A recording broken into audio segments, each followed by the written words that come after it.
저 개인적으로도 특별히 감사한 것은 그동안 담임 목사님께서 안식의 시간을 가지시는 동안 이 대예배 강단을 섬길 수 있는 은혜를 주셨습니다. 부족한 종을 통해서 전해지는 말씀을 들으시며 함께해 주셨던 성도님들께 진심으로 감사를 드립니다. 저는 오늘 히스기야라는 한 사람의 이야기를 통해서 자신의 삶의 한계 앞에서 솔직하게 자신의 내면을 살펴보고 진실하고 정직하게 자신의 마음을 들이며 기도했던 한 신앙인의 기도에 대해서, 그리고 그 기도에 응답하시는 하나님의 사랑의 응답이 얼마나 놀라운 것이었는지를 살펴보고자 합니다. 먼저 오늘 본문은 그때라는 표현으로 시작되고 있습니다. 이 단어는 오늘 본문이 바로 앞장 열왕기하 19장에서 이어지는 내용이라는 것을 우리에게 알려주고 있죠. 열왕기하 19장에서는 히스기야는 큰 위협과 또 동시에 큰 기적을 경험하였습니다. 큰 위협이라는 것은 아수르 왕 사네립이 남유다를 침공했던 것을 말하고요. 큰 기적이라는 것은 그 위협 속에서 건짐받고 구원받은 것을 말하는 것입니다. 히스기야는 기원전 715년에 남유다의 왕으로 즉위하였는데요.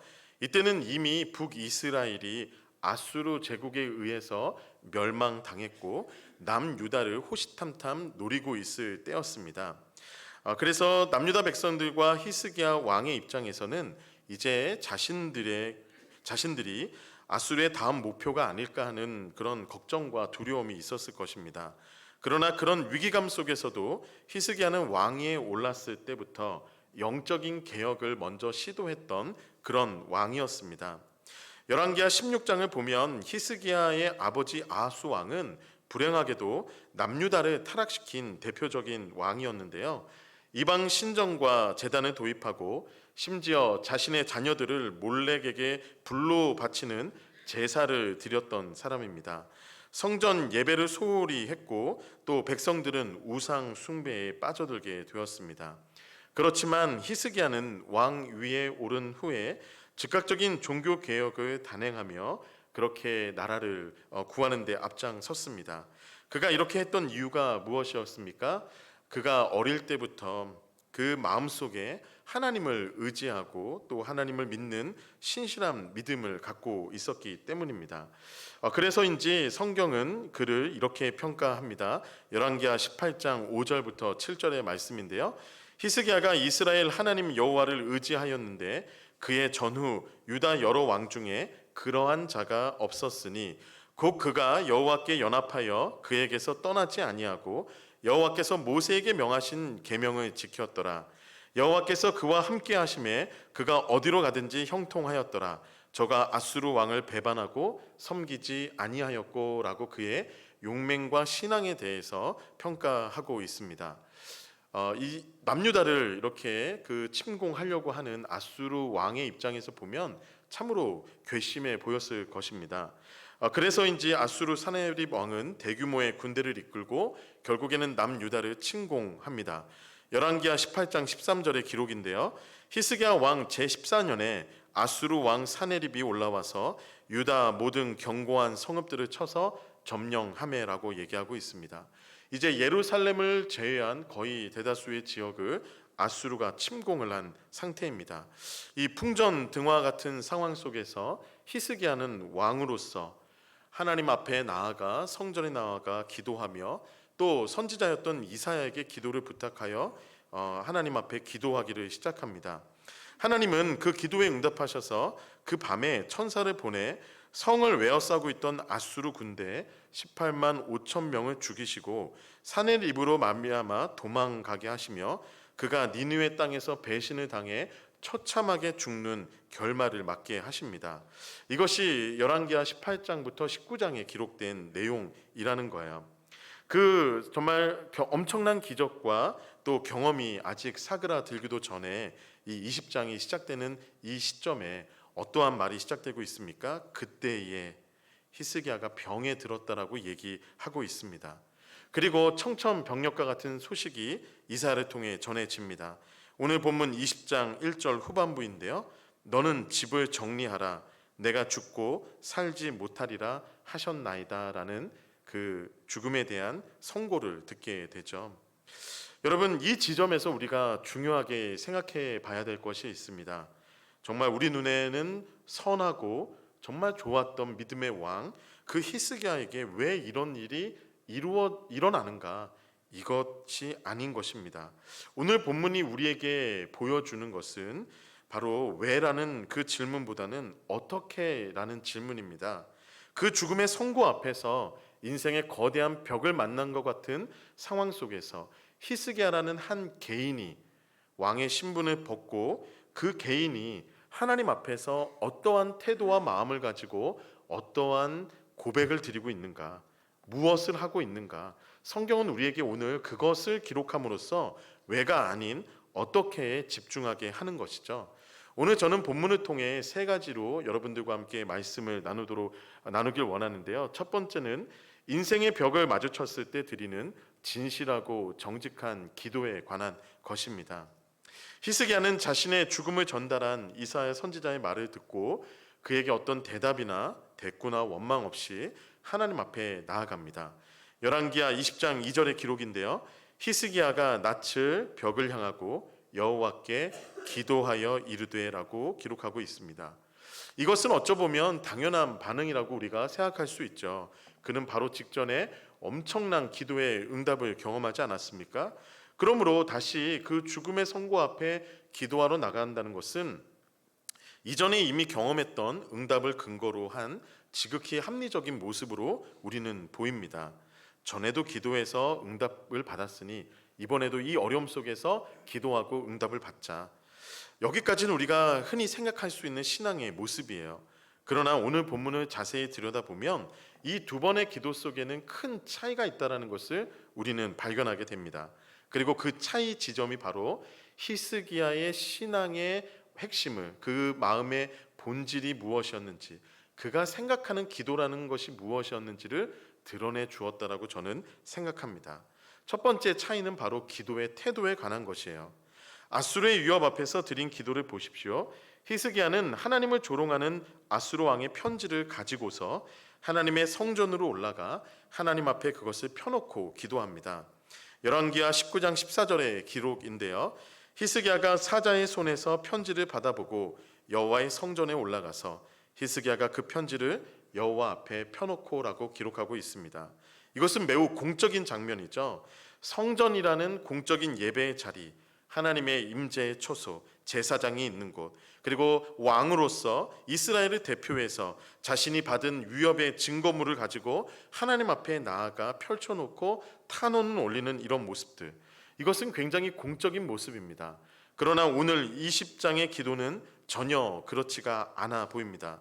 2절에 보면 그는 죽음의 선고를 듣고 침상 그 자리에서 그 자신의 얼굴을 벽을 향하여 돌리고 기도를 했다라고 얘기하고 있습니다. 성전을 찾아간 것도, 제사장을 부른 것도, 또 어떤 증거물을 펼쳐 놓은 것도 아닙니다. 오직 자신과 또 그가 마주보고 있는 벽과 그리고 그가 기도하는 하나님, 이 셋만 지금 그 공간에 있는 것이죠.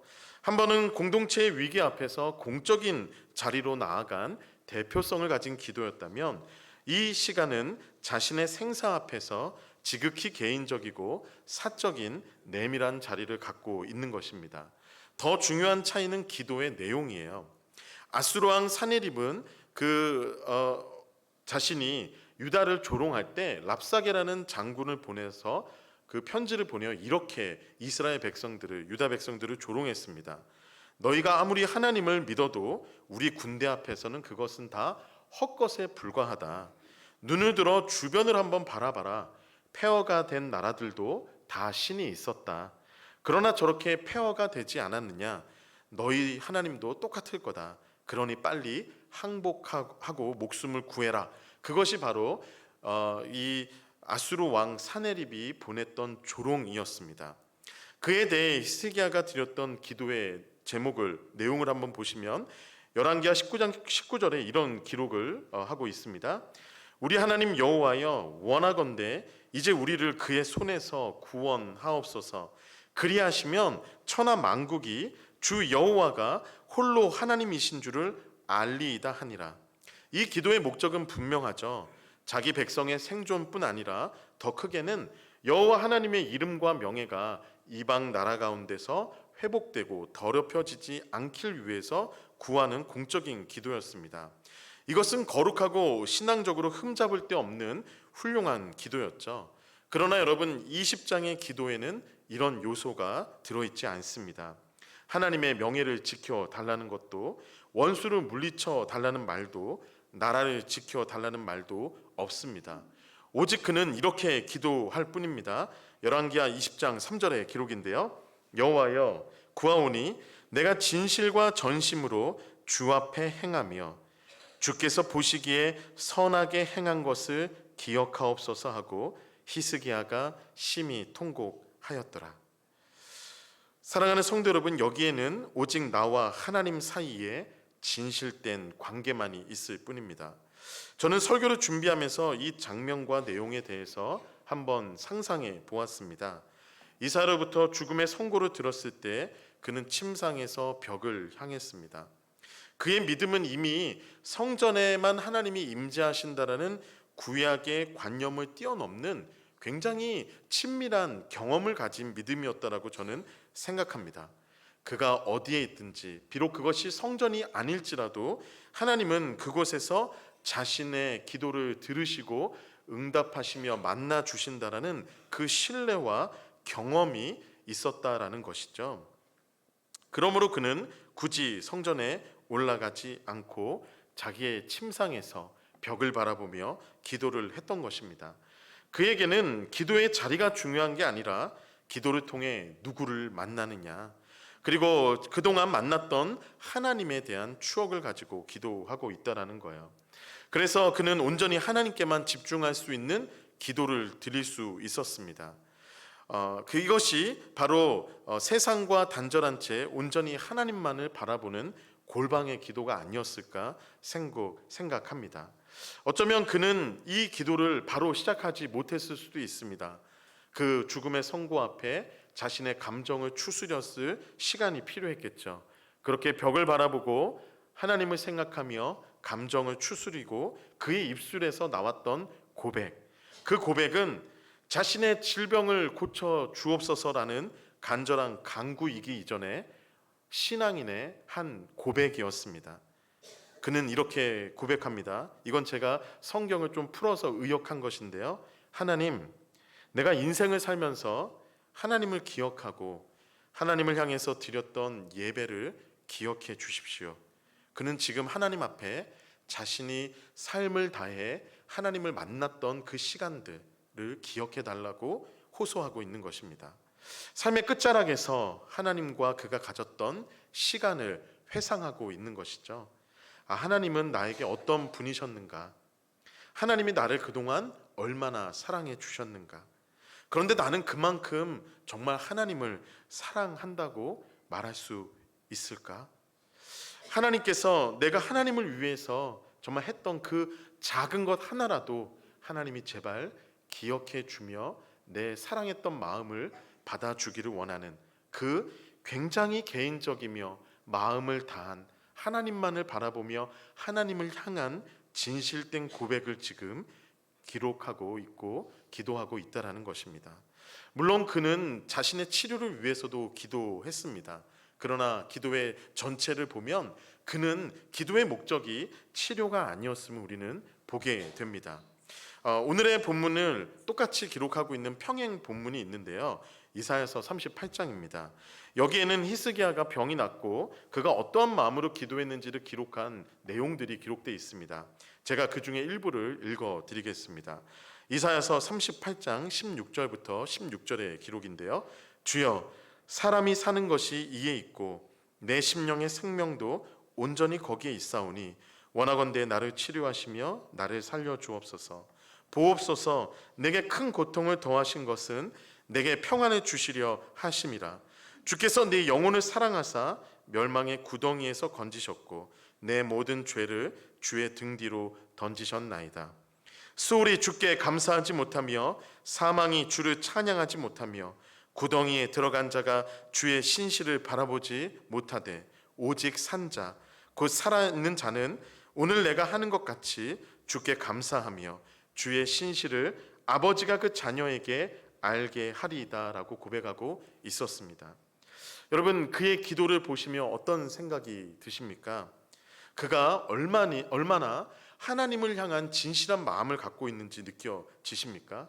그가 왜 생명을 연장해 달라고 기도했습니까? 이 기도에 보면은 생명을 연장해 달라는, 살려 달라는 그 기도는 그것이 목적으로 등장한 것이 아니라 단지 도구로 등장했을 뿐입니다. 그의 기도의 내용과 목적은 무엇이었습니까? 저는 18절, 19절에 있었다라고 생각하는데요. 그 내용이 무엇이냐면 이것입니다.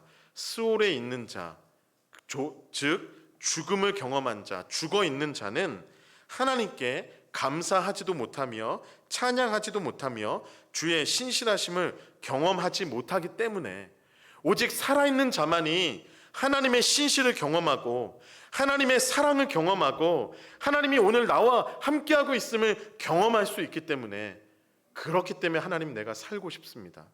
하나님을 더 알기 원하고 경험하기 원하고 예배하기 원하고 그 사랑을 느끼고 싶어서 내가 살고 싶습니다라고 지금 고백하고 있다라는 거죠. 사랑하는 성도 여러분, 이 히스기야는 지금 왕으로서 자신이 가지고 있는 모든 배경을 놓기가 아까워서 목숨을 달라고 기도하는 것이 아닙니다. 하나님 그분과의 관계를 위해서 기도하고 있습니다. 오늘 저는 여러분들에게 질문을 좀 드리고 싶습니다. 여러분의 기도에는 여러분의 영혼을 향한 탄식과 눈물이 있습니까? 여러분의 기도에는 여러분의 영혼을 향한 그런 갈망의 제목이 있습니까? 여러분과 하나님 사이의 기도 목록을 한번 떠올려 보십시오. 대부분 우리의 기도는 어쩌면 나의 영혼의 아픔과 감정과 상처와 회복, 그것을 향한 갈망, 하나님의 사랑을 경험하고자 하는 갈망이 아닌 대부분 타인을 위한 것이 대부분일 것입니다. 하나님, 우리 자녀 잘 되게 해주세요. 하나님, 우리 큰아들 잘 되게 해주세요. 하나님, 우리 큰손자 낫게 해주세요. 하나님, 우리 교회 잘 되게 해주세요. 우리 나라 잘 되게 해주세요. 저 지구 건너편에서 선교하는 선교사님 잘 되게 해주세요. 여러분, 물론 이런 기도 정말 훌륭하고 신앙적인 기도입니다. 귀한 기도입니다. 그러나 그 목록 속에 여러분의 내면과 아픔을 대한 하나님을 향해서 진실한 고백이 있냐는 것이죠. 아무것도 구하지 않고도 그저 하나님과 나 사이의 관계만으로도 마음을 쏟아놓을 수 있는 기도에 그런 마음이 있냐는 것입니다. 사랑하는 성도 여러분, 골방에 들어가 벽을 마주하고 그 어떤 명분도 없이 주님, 저는 지금 이렇습니다. 주님, 저는 하나님 앞에 더 드리지 못한 것 때문에 안타깝고 마음이 아픕니다. 내가 하나님을 더 알 수 있게 나에게 삶을 주십시오 라고 고백하는 이 히스기야 같은 마음이 있기를 바랍니다. 예수님이 말씀하세요. 너는 기도할 때 내 골방에 들어가 문을 닫고 은밀한 중에 계신 내 아버지께 기도하라. 기도할 때 이방인과 같이 중언부언하지 말라. 그들은 말을 많이 하여야 들으실 줄로 생각하느니라. 예수님이 말씀하시는 골방의 기도, 중언부언하지 않는 기도란 결국 무엇입니까? 그것은 무언가를 얻어내기 위한 협상과 연설이 아니라 사랑하는 대상 앞에서 그저 사랑한다고 고백하는 그 마음이라는 것이죠. 김영복 목사님은 그의 글 사김의 기도에서 기도의 목적은 단순한 문제 해결이 아닌 기도하는 사람 자신의 변화의 과정이다라고 그렇게 말씀하고 있어요. 저는 그래서 오늘 기도의 시간을 이렇게 정의하고 싶습니다. 기도란 무엇일까? 우리의 마음과 하나님의 마음이 만나는 순간이다. 내 마음이 하나님의 마음에 전해지고 하나님의 마음이 내 마음으로 새겨지는 시간이다. 그 시간이 기쁨이 있든지 그 시간이 혹은 슬프던지 그 시간이 혹은 아프던지 그 모든 감정을 초월하여 하나님과 나 사이의 마음의 만남이다. 이것이 저는 기도라고 생각합니다. 그런 기도를 히스기야가 지금 죽음 앞에서 드리고 있어요. 두 번째 본론이에요. 눈물을 보시고 기도를 들으시는 인격적인 사랑의 하나님. 히스기야가 기도를 마치자마자 놀라운 일이 일어납니다. 열왕기하 20장 4절을 보면 이사야가 성읍 가운데까지도 이르기 전에 여호와의 말씀이 그에게 임하여 이르시되라고 기록하고 있습니다. 이사야가 궁을 나가 미처 중간 뜰에 이르기도 전에 하나님의 응답이 이사야를 통해 이루어졌다라는 거예요. 5절의 말씀을 주목해 보십시오. 너는 돌아가서 내 백성의 주권자 히스기야에게 이르기를 왕의 조상 다윗의 하나님 여호와의 말씀이 내가 내 기도를 들었고 내 눈물을 보았노라. 내가 너를 낫게 하리니 내가 3일 만에 여호와의 성전에 올라가겠고라는 응답이 있습니다. 저는 여기서 주목하고 싶은 구절이 있어요. 그것은 바로 그의 눈물을 보셨다라는 기록입니다. 하나님이 그저 그래 너의 기도 그런 마음 그 기도 내가 들었다 그러니 응답해 줄게 그것이 아니라 하나님이 뭐라 말씀하십니까? 너의 눈물을 보았다. 이것이 바로 성경이 말하는 하나님의 성품입니다. 우리 하나님은 저 멀리서 우주를 관망하시는 무감각한 관망자가 아니에요. 그분은 인격적인 하나님이십니다. 그래서 우리의 말뿐 아니라 우리의 감정을, 우리의 눈물을 살피시고 보시고 그걸 보길 원하세요. 우리의 신음소리 하나까지도 다 들으시며 이해하려고 노력하시는 분이에요. 시편 56편 8절에 이런 말씀이 있습니다. 나의 유리함을 주께서 계수하셨사오니 나의 눈물을 주의 병에 담으소서. 이것이 주의 책에 기록되지 아니하였나이까. 성경은 말합니다. 하나님께서 우리의 눈물을 담는 병이 있으시다고. 왜일까요? 우리의 눈물 한 방울도 그 귀한 것을 이 땅에 그냥 떨어지기를 원하지 않기 원하시는 하나님의 마음이 있기 때문이라고 저는 생각을 합니다. 하나님이 히스기야의 신음과 눈물을 낱낱이 기억하시며 그 눈물을 그 눈물병에 담아두신 그 이유, 그것은 단 하나일 것입니다. 그것은 히스기야를 그만큼 사랑하시기 때문입니다. 하나님은 자동 녹음기가 아니십니다. 우리가 기도하면 의무감이나 기계적인 반응으로 우리의 기도를 기록해서 그 기도의 대로 그냥 응답하시는 기계가 아니라는 거죠. 사랑하시는 분입니다. 우리를 사랑하기 때문에 우리의 그 마음을 잊지 않으려고 하시고, 사랑하기 때문에 그것을 다 세세토록 기억하기 원하시며 기록하시는 분이십니다. 사랑하지 않으면 기억할 필요가 없고 기억하지 않으면 응답하지 않습니다. 하나님의 모든 응답의 뿌리에는 그래서 언제나 사랑이 있는 것입니다. 성경은 이 사랑을 곳곳에서 증언합니다. 하나님은 이사야를 통해 이렇게 말씀하십니다. 이사야서 49장 15절 16절에 여인이 어찌 그 젖먹는 자식을 잊겠으며 자기 태에서 난 아들을 긍휼히 여기지 않겠느냐. 그들은 혹시 잊을지라도 나는 너를 잊지 아니할 것이라. 내가 너를 내 손바닥에 새겼고 너의 성벽이 항상 내 앞에 있나니. 우리를 향한 하나님의 그 기억하심은 손바닥에 새겨 넣으실 만큼 깊고 지울 수 없는 것이라는 것을 말씀하고 있어요. 여러분, 로마서의 말씀에는 어떤 기록이 있습니까? 우리를 사랑하시되 얼만큼 사랑하신다고 얘기하십니까? 자신의 아들을 의인이 아닌 자격이 없는 죄인인 우리를 향해서 내어주었던 사랑이라고 말하지 않습니까? 요한복음 3장 16절에서는 하나님이 이 세상을 구원하신 이유에 대해서 하나님이 세상을 이처럼 사랑하시기 때문에 구원했다라고 말씀하고 있습니다. 그러므로 여러분, 뒤이어서 주어지는 하나님의 응답, 그래 내가 너의 병을 낫게 하고 생명을 15년 더해 주겠다라는 그 약속은 히스기야와 하나님과의 어떤 협상이나 거래가 아닌 하나님께서 그 사랑하는 마음을 이해하고 아시고 하나님의 그 사랑의 마음으로 응답을 주셨던 반응이라는 것이죠. 사랑하는 성도 여러분, 우리는 종종 하나님이 너무 크고 멀게 느껴질 때가 있습니다. 하나님이 나 한 사람의 기도를 들으실까? 내가 뭐 한 게 있고 잘난 게 있다고 나 한 사람의 눈물이 과연 하나님 앞에 가치가 있고 의미가 있을까? 하나님이 듣긴 들으시고 보긴 보실까? 알긴 아실까? 의심할 때가 있다라는 거죠. 그러나 오늘 본문은 분명히 우리에게 이렇게 말씀합니다. 하나님은 히스기야의 눈물을 보셨듯이 여러분의 눈물도 보고 계십니다.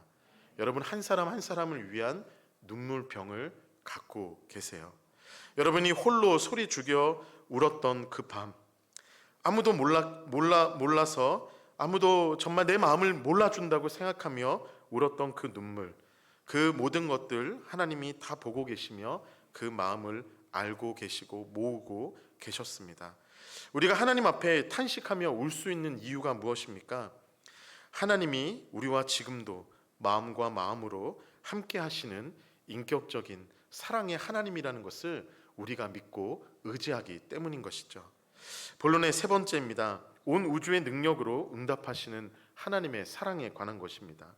이제 본문의 마지막 부분 7절부터 11절의 본문을 살펴보도록 하겠는데요. 하나님이 낫게 하실 것이라고 그 약속하신 그 약속을 들은 히스기야는 갑자기 8절에서 어떠한 표징을 구합니다. 열왕기하 20장 8절입니다. 히스기야가 이사야에게 이르되 여호와께서 나를 낫게 하시고 3일 만에 여호와의 성전에 올라가게 하실 징표가 있나이까 하니. 여러분, 갑자기 왜 히스기야는 징표를 구할까요? 하나님의 약속을 믿지 못해서, 믿음이 없어서 갑자기 이런 것을 구하는 것일까요? 저는 그렇지 않다고 생각합니다. 제가 생각하는 히스기야가 이런 징표를 구한 이유는 바로 하나님의 사랑의 마음을 눈으로 보고 싶기 때문입니다. 여러분, 깊은 친밀함에서 나오는 사랑의 요구였을 거라는 거죠. 우리는 누군가와 뜨겁게 사랑하고 연애할 때 그 사랑을 확인받고 싶어 합니다. 느끼고 싶고 보고 싶어 하죠. 그래서 그 사람에게 굉장히 과도하게 무언가를 요구할 때가 있습니다. 좀 상투적이지만 이런 말을 하죠. 오빠, 나 얼만큼 사랑해? 그래, 저 하늘의 별만큼 내가 사랑하지. 그럼 저 하늘의 별 다 따다 줄 수 있어? 여러분, 이런 과도한 요구를 하지 않습니까? 왜 그런 요구를 할까요?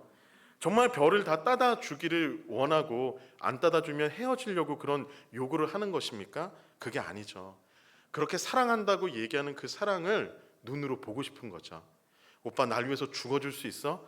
진짜 죽으라고 그런 말을 우리에게 하는 것입니까? 그게 아니라 정말 나를 그만큼 사랑하는지 그 관계의 친밀함을 눈으로 보고 싶은 마음이 있기 때문에 그런 과도한 요구, 마치 합리적이지 않아 보이는 이런 요구를 하는 것이 아닐까요?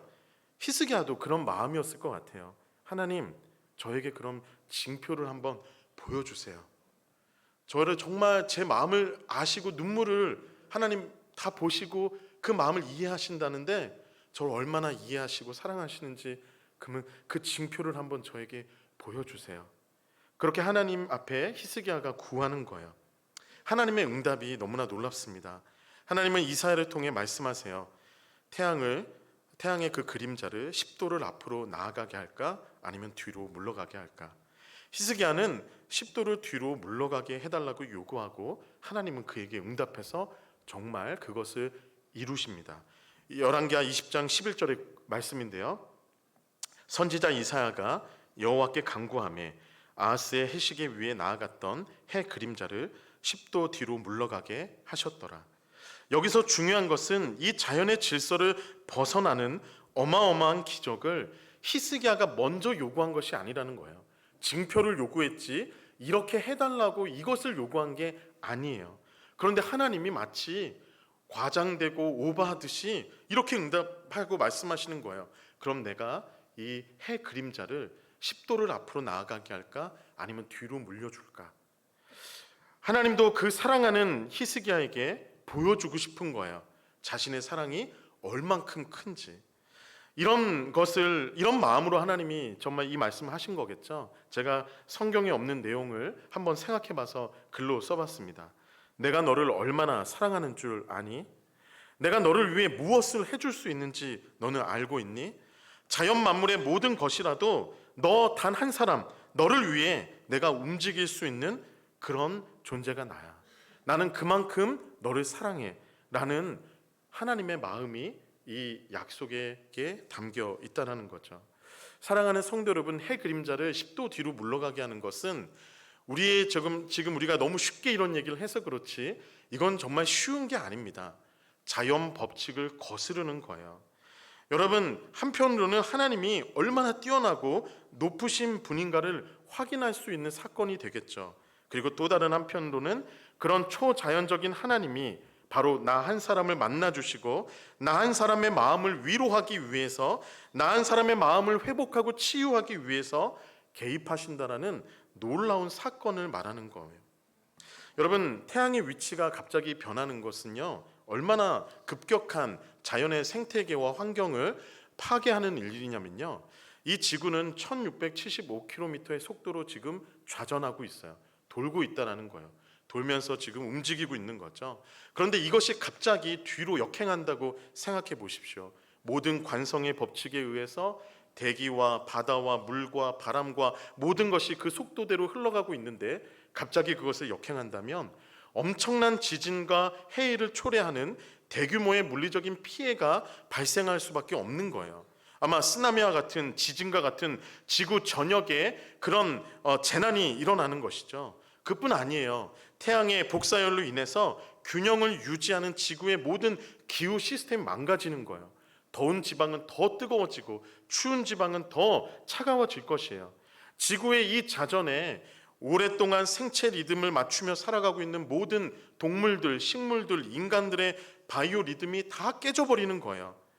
그래서 또 그뿐 아니라 이 정말 지구의 어떤 자전의 변화로 자기장이 변하게 되면 태양이 주는 방사선이 폭발적으로 증가하게 돼서 모든 그런 자기장이 다 타격을 입고 파괴가 된다라는 거예요. 여러분, 제가 왜 이렇게 막 거창하게 과학적인 사실을 들어서 얘기합니까? 하나님께서 이 히스기 한 사람의 마음을 위로하시기 위해서 이 모든 것을 지금 다스리면서 그 해 그림자를 뒤로 물리고 계시다라는 거예요. 단순히 이론적으로 그래 해 그림자야 10도 이렇게 하는 게 아니라 이 하나를 하기 위해서 모든 동물과 식물과 인간의 바이오 리듬과 이 모든 천체 만물의 그 모든 안전을 다 하나님이 붙드시고 그 어떤 지진과 해일도 발생하지 않게 하면서 안전하게 이 지구의 모든 걸 다 지금 손길로 붙드시면서 그 한 사람의 마음을 위로하고 있다라는 거예요. 사랑하는 성도 여러분, 지구를 보호하면서 그 한 사람을 위로하고 있는 거예요. 저는 처음 사역을 나갔을 때 한 권사님이 했던 말이 설교를 준비하면서 기억이 났습니다. 그 교회는 와플을 만들어서 전도하는 교회였는데요, 반죽을 미리 다 준비해 놓았어요. 근데 갑자기 비가 엄청나게 많이 내리기 시작하는 거예요. 그 권사님이 기도를 합니다. 하나님, 비가 갑자기 많이 내립니다. 아이들을 만나서 전도해야 하는데 그러려고 이 반죽 다 만들어놨는데 하나님 이거 어떻게 해요? 오늘 못하면 저 너무 속상할 것 같아요. 하나님 빨리 비 그쳐주세요. 근데 정말 놀랍게도 몇 분 안 돼서 비가 정말 그친 거예요. 거짓말처럼요. 그래서 그 권사님이 사람들에게 말을 했어요. 하나님이 나를 너무너무 사랑하셔. 봐봐, 내가 기도하니까 이 비가 바로 그치잖아. 그때는 제가 믿음이 좀 없었어요. 그 말이 허풍처럼 들렸어요. 이성적이고 합리적으로 생각하면 말이 안 되게 들렸어요. 태양과 구름과 수증기와 바람과 이 모든 자연현상이 권사님 한 분을 돕기 위해서 움직인다고? 권사님의 그 믿음이, 희망이 정말 크시고 하나님을 의지하는 마음이 그토록 깊으시구나. 그렇지만 저건 말도 안 되는 이야기야라고 생각을 했어요. 그런데 성경을 보면서 제가 틀렸다라는 걸 알게 됐어요. 그렇구나. 하나님은 그렇게 하실 수 있는 분이구나. 나는 그렇게 못하고 나는 그렇게 할 수 없지만 하나님을 내가 너무 몰랐구나. 하나님은 당신이 사랑하는 그 한 사람을 위해서 온 우주의 능력을 끌어모아서라도 그 한 사람의 마음을 위로하시고 치료하시는 하나님이시구나. 이게 하나님의 사랑의 크기구나라는 것을 알게 되었습니다. 이제 믿습니다. 그리고 여러분들도 믿으시기 바랍니다. 하나님이 여러분에게도 동일하시다라는 사실을요, 여러분 한 사람의 개인을 위해서 하나님은 이 우주의 시간을 사용하실 수 있으십니다. 왜냐하면 그만큼 여러분을 사랑하기 때문인 거죠. 성경은 말합니다. 하나님은 우리 한 사람을 구원하시기 위해 당신의 아들을 십자가에서 죽이기까지 내어주셨다. 하나님은 나 한 사람의 구원을 위해 99마리의 양을 남겨두고라도 그 한 사람을 찾아 밤새 길을 헤매셨던 목자이시라고 말씀하고 있습니다. 그렇습니다. 하나님은 오직 나 하나만을 위해 이 세상을 움직이시는 분이십니다. 우리는 그러므로 기도할 때, 우리는 그러므로 내 마음을 쏟아놓을 때, 내 마음을 쏟아놓는 분이 어떠한 분인지를 알고 쏟아놓아야 합니다. 우리가 기도하는 분, 내 기도를 들으시는 분은 바로 나를 그만큼 사랑하시는 하나님 아버지이신 것입니다. 나를 사랑하시되 가장 사랑하시며 나에게 역사하셔서 좋은 것을 주기를 원하시는 그 하나님이라는 사실을 우리가 믿고 나아가야 된다는 것이죠. 저는 오늘 말씀을 맺으며 한 시편의 찬양을 소개해 드리고 함께 부르는 걸 통해서 말씀을 마치려고 해요. 여러분, 시편 147편인데요. 이 시를 노래한 이들은 바벨론의 포로에서 돌아와 무너진 예루살렘 성벽 앞에 섰던 사람들의 기록입니다. 이스라엘이라는 나라가 어떻게 시작됐는지 여러분 다 아시죠? 아브라함 한 사람을 불러주셨습니다. 큰 민족을 이루게 해주겠다고 약속해 주셨어요. 그런데 아브라함에게는 자식이 없었습니다. 상속자 없이 늙어가던 그를 하나님은 광야로 이끄셔서 밤하늘 아래로 이끌어가 하늘을 쳐다보게 하시며 이렇게 말씀하셨습니다. 창세기 15장 5절인데요. 그를 이끌고 밖으로 나가 이르시되 하늘을 우러러 무뼈를 셀 수 있나 보라. 또 그에게 이르시되 내 자손이 이와 같으리라. 별을 셀 수 없듯 너의 후손도 셀 수 없을 만큼 많아지리라는 약속이었어요. 이 약속은 아브라함부터 시작해서 그 아들 이삭에게도 똑같은 약속을 하셨고 그 아들이었던 야곱에게도 똑같은 약속을 하셨습니다. 훗날 모세는 이스라엘 백성들을 광야로 이끌어내어서 그 이스라엘 백성들이 죽음의 위기 앞에서 하나님 앞에 중보할 때도 바로 이 말씀을 근거로 기도했습니다. 하나님, 별과 같이 많게 하신다라는 그 약속 지켜주셔야죠. 우리를 다 이렇게 멸하시면 어떻게 합니까? 우리를 용서해 주십시오라고 기도했어요. 별들처럼 셀 수 없이 많아지리라는 그 약속은 이스라엘 민족이라면, 그 사람이라면 누구나 기억하고 있는 민족적인 정체성이자 뿌리예요. 그런데 그들의 나라가 망했습니다. 포로로 잡혀갔어요. 뿔뿔이 흩어졌습니다. 예루살렘 성벽은 무너지고 성전은 불탔습니다. 백성들은 죽거나 다쳤습니다. 살아남은 자들은 포로로 끌려가 이방 땅 곳곳으로 흩어졌어요. 그 약속은 이제 흩어져간 사람들에게는 텅 빈 공허함처럼 들렸고 무너진 성벽 앞에서 그들의 마음은 수치와 상실 뿐이었을 것입니다. 조상 대대로 이어졌던 이 하나님의 약속은 어떻게 된 것인가? 그러나 그들은 70년의 포로 생활을 마치고 예루살렘으로 돌아왔습니다. 아직 여전히 폐허 같은 성전과 흙더미들이 그들의 눈에 보였지만 그들은 자신에게 약속을 지키시며 신실하신 하나님을 느낄 수가 있었어요. 그래서 그들은 이 시를 지어 노래했습니다. 시편 147편 2절부터 4절인데요. 여호와께서 예루살렘을 세우시며 이스라엘의 흩어진 자들을 모으시며 상심한 자들을 고치시며 그들의 상처를 싸매시는도다. 그가 별들의 수요를 세시고 그것들을 다 이름대로 부르시는도다. 시편 기자가 지금 별을 언급하고 있습니다.